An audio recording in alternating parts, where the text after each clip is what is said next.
தமிழர் தந்தை என்று என்றென்றும் நம்மில் நெஞ்சத்தில் வைத்து போற்றுகிற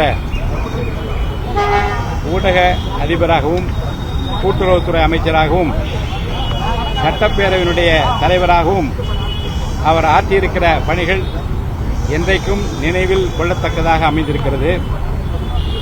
அவரை பொறுத்தவரைக்கும் நீதி நியாயம் தழுவாமல் ஒரு வழக்கறிஞராக, குறிப்பாக தமிழர் நலன் பேணுவதில் ஒரு பத்திரிகை துறை எப்படி இருக்க வேண்டும் என்பதற்கு வழிகாட்டியாக, தமிழர் இருக்கும் இடமெல்லாம் தன்னுடைய பத்திரிகை போய் சேர்கின்ற அந்த வகையில் தமிழை வளர்த்த பெருமைக்குரியவர் மறைந்த பெரியவர் சீபா ஆதித்யநாத் அவர்கள். தமிழர் தந்தை என்று நம் நெஞ்சத்திலே வைத்து போற்றுகிற அவருடைய நினைவை போற்றுகிற நாளில் தமிழக வெற்றி கழகத்தினுடைய தலைவர் அவர்களது ஆசியோடு பள்ளிக் கல்வித்துறை அமைச்சர் மாண்புமிகு ராஜ்மோகன் அவர்களும் நானும் இணைந்து நின்று அவருக்கு மரியாதை செலுத்துகின்ற விதத்தில் மாலை அணிவித்து அவர் நினைவை போற்றுகிற அந்த பணியை நிறைவு செய்திருக்கிறோம்.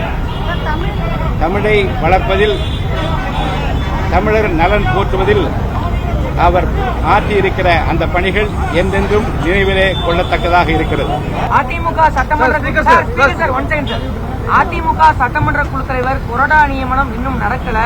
எப்ப அதை எதிர்பார்க்கலாம்? தொடர்ந்து நீங்கள் ஒருதலைபட்சமாக செயல்படுறீங்க.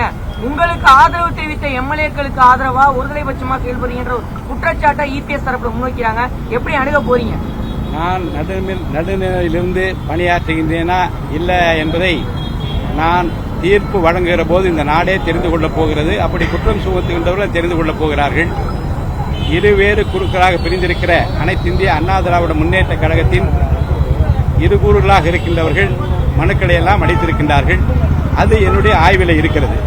உரிய நேரத்தில் உரிய முடிவெடுத்து அதை சட்டசபையிலே அறிவிக்கிற போது நான் எப்படி நியாயமாக நடந்து கொண்டேன் என்பதை நாடு தெரிந்து கொள்ளும். இறுதி முடிவு எடுக்க போறீங்க சார்? எப்ப எதிர்பார்க்கலாம் சார்?